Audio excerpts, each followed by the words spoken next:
This week on King's TV News. Another Trans-Canada. This filmmaker's trek from coast to coast. Pet insurance, because animals have emergencies too. And a trucking family makes wishes come true.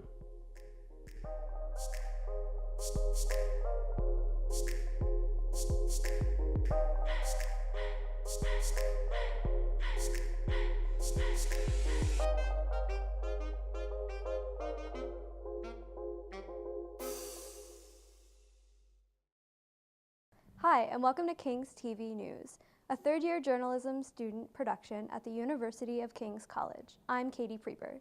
And I'm Rashawn Arthur. Our top story this week, a local filmmaker has plans to make a documentary called Trans-Canada. The thing is, you won't find the highway in any of its scenes. Delaney McKay explains. In a small bar in the north end of Halifax, you'll find Samson learn at his laptop.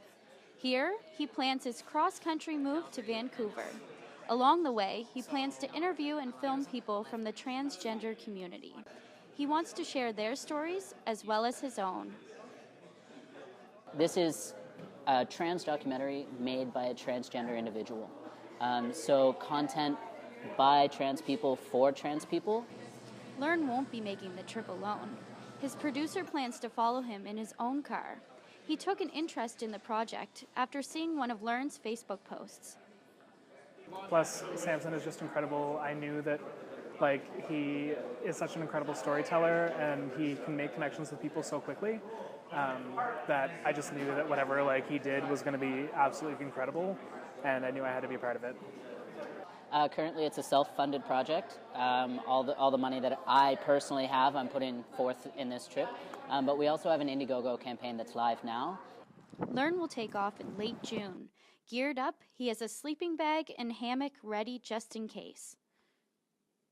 If we don't get any offers at all for places to stay, that I can just pull off on the side of the road and camp at any time. And Jake will be equipped with some camping supplies as well. So, yeah, push comes to shove, worst comes to worst, we're going to be camping our whole way across Canada.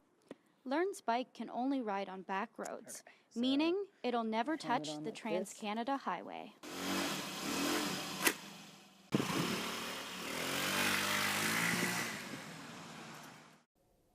When you work on your annual budget, you think about tenant insurance, car insurance, and now there's something else to think about. Anna Cormier has the story. Remy Winder just moved into a new house. If that doesn't seem stressful enough, she also recently got a new puppy. 10 weeks, maybe 8 or 9 weeks, 8 or 9 or 10 weeks in this picture. Time goes by really fast. Lottie is 4 months old and is newly insured. That's right, there is such a thing as pet insurance, and Winder has it. Before I got her, I was looking at cost reduction and how best to plan for emergencies with pets, because they do happen. Pet insurance is like Blue Cross, but for your furry friend. Less than 5% of Canadian pet owners have it. I pay $80 a month, and it's for its accident and illness, and there's some wellness care in there as well. That might sound steep, but it's almost 2 times the average. At this clinic in Dartmouth, a single vet bill can run from $90 to $2,000.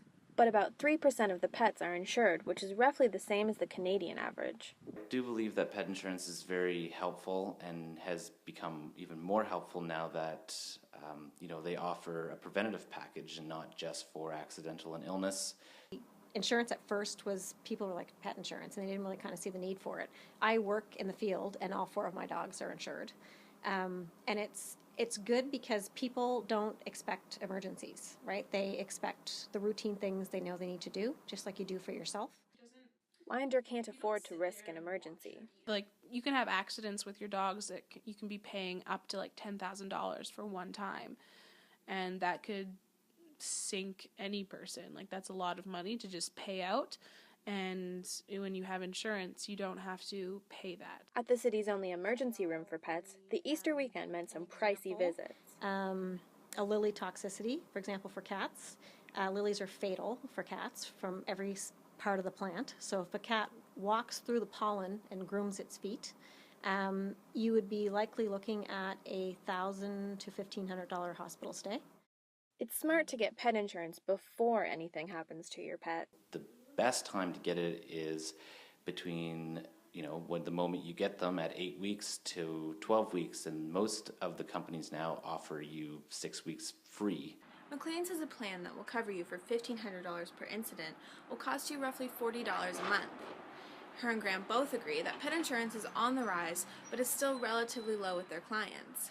If you're like Winder, you'll get the pet insurance that covers you for almost everything so that you have no surprises. But with like all insurance, you have to do the research so that you are prepared for what is covered. You can't always plan for emergencies. For The Signal, I'm Anna Cormier. A family trucking company is teaming up with the Make-A-Wish Foundation. Ann Butcher is behind an event that will help make sick kids happy. Katie talked with her this week. It started when Anne's husband had the idea of helping out a sick child. Anne called many different hospitals and organizations in search for the perfect fit for her family. When I called one of the hospitals, and I can't recall which hospital it was now, I called one of the hospitals and they suggested Make-A-Wish. The first wish Anne and her family granted was for a little girl named Manon. Anne wrote a check to Make-A-Wish for $10,000, which would grant Manon's wish to go to Disney World. Since Manon, Anne and her family have gone on to grant more wishes. So far, to date, we've granted 12 wishes. After April the 9th, we've granted 15. Nice. Yeah, it's a really, really nice feeling. But Anne wanted to do more for the Make-A-Wish Foundation. I sat here in my office one day with my accountant and I said, oh, this is boring. I need something more exciting to do. And this is how the Make-A-Wish Night of Three Wishes came about. At the Night of Three Wishes, you will see local entertainment, an auction, and 3 more wishes will be granted. This is all happening on April 9th. For King's TV News, I'm Katie Preeper. For another annual fundraiser, it was a long trip with a sad ending. The Cancer Society shipped 33,000 bouquets of daffodils from BC. Problem is, spring had sprung a little too soon. Connor Curry has the story. The Canadian Cancer Society's Nova Scotia division has announced that the daffodils have arrived damaged and moldy. The bouquets of flowers were worth $250,000 in donation money. Thank you. I got a phone call from the Cancer Society saying that we have canceled the daffodils for cancer research because the daffodils arrived damaged. I asked what happened and they said some of them started to open up, so they were not fit for resale. They wouldn't have lasted till today, so they had to pull them, and they said to cancel everything. Donors at Dalhousie were given yellow pins instead as a symbol for hope and seemed content either way. I think they were more concerned for the money and the donation and the bigger scope idea behind the campaign. Of course, they would have appreciated the flowers because we love them and people look forward to them early in the spring. But it wasn't the thing that they were focusing on. They said it's more important to give the money for the cause that they're passionate about. The damaged flowers were sent to Dartmouth for recycling. And despite the bad luck, the foundation is hoping the campaign will still flourish. Connor Curry, Halifax. Easter is a time of happiness and celebration, but the holiday can also be lonely too. Bronwyn Mackay went to an Easter feast where everyone was a friend.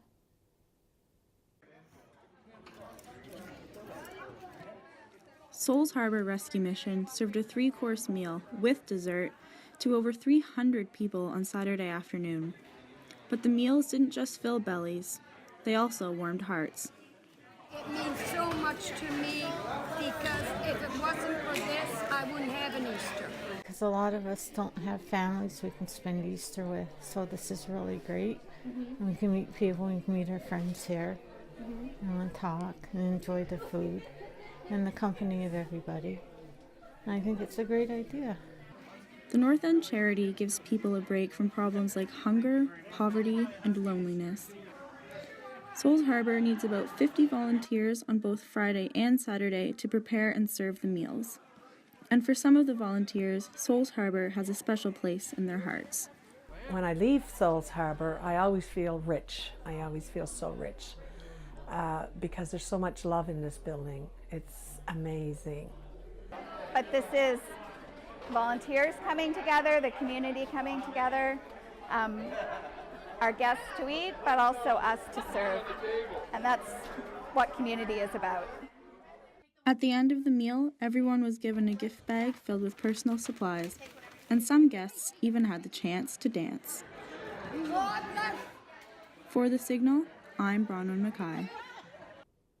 Give back and encourage creation. That's a simple yet powerful mission of a non-profit student group called Kind Crafts. Will Kivlikin has the story. Kind Crafts makes a range of unique and interesting handmade gifts. Some of the many unique Kind Crafts include kind catchers, karma bracelets, and even vinyl bowls. The entire organization is run by students. So Kind Crafts is a nonprofit organization. We're run by a bunch of local community members and volunteers, students all around Halifax, who will make crafts, and then we sell them, and all of the proceeds go towards different community groups or different causes. Every 2 months, Kind Crafts changes to a new cause to promote as much awareness as possible. So right now we're donating to Out of the Cold Homeless Shelter and Refugees Belong, which is an organization helping the refugees come in. They do have a Facebook page. But we also have a Gmail account and our website. So our website is www.kindcrafts.com with a K. And then you can see our volunteer page, sign up. You can sign up for our mailing list. For Kings TV News, I'm Will Kivlikin. The debate about violence in hockey has been going on for decades. Rashawn went to the rink to talk to a young enforcer about players' health and safety. As more players reveal their history with concussions, it begs the question whether fighting should still be a part of modern-day hockey. Riley Hemstock, an enforcer himself, believes it serves a purpose and that it should stay. Yeah, I've been in a number of fights in my junior career especially. Essentially, I think it was somewhere around 15 by the end of it all. And every single fight, I can say honestly, was not a staged fight, none of this kind of square up after a face-off, tap on the shin pads. Every time I fought, it was because there was some sort of misjustice on the ice, and I felt at the time that it needed to be answered for and that a statement needed to be made. Fighting has always been a staple of the game. Every time Riley laces up his skates, he knows the dangers that come with playing the sport.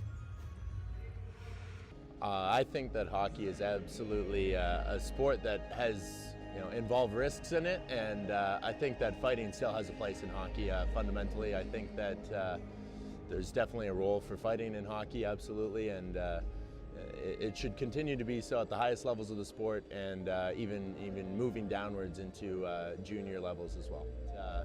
A lot of the opinions about taking fighting out of hockey are coming from outside of hockey minds, people who perhaps don't have as good a grasp of the game as actual people who've played the game for a long time.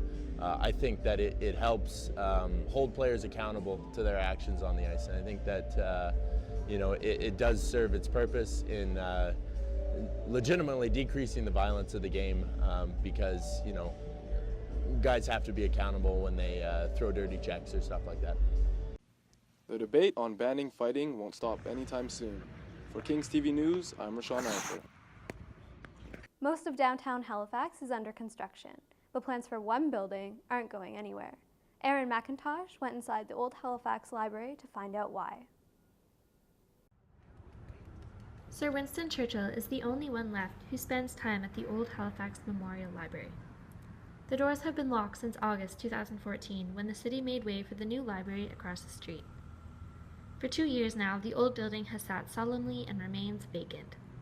The books are gone, the floors are dirty, and the shelves are collecting dust. The space is eerily silent. Even though the rooms are empty and the doors are closed, the building can't be forgotten. A longtime neighbor and local business owner, Vibka Kungul, has watched the library sit quietly for the past 2 years. It was a big hub for a long time, and it's a big space in the heart of downtown, and it's not doing anything except for getting older. The government currently owns the property and building, but they haven't decided what to do with it. Volta Labs, a startup company, has made an offer to take over the lease, but they're waiting for the government's approval. The company is currently using office space down the road at the Maritime Centre on Spring Garden in Barrington. A spokesperson for Volta Labs says they would be very excited to take over the space. She says they plan on changing things on the inside while keeping the outside the same as it is now. Some people would just like to see the space reopened to the public. I think a community space or some sort of place where a lot of different people could come and do different things. A multi-venue space would be really cool. Or a giant indoor swimming pool with salt water would be really great. I hope that something does come of the space, and I hope that something does come of it that is good for the public to use as well. So I don't know what that might be, but I think people do have a sentimental attachment to it. So it would be nice to see it take on a new life, a new public life in the city. Fortunately, the new library offers a larger space with more computer access, 2 coffee shops, and views of the city that the old building simply couldn't provide. For now, the old library remains locked up indefinitely, its only visitors being Winston Churchill and his pigeons. I'm Erin McIntosh reporting for The Signal. That's it for our show this week and this year. King's TV News will be back next year with even more stories. Have a great summer, everyone. I'm Katie Preeper. And I'm Rashawn Arthur. Thanks for tuning in to this week's episode of King's TV News.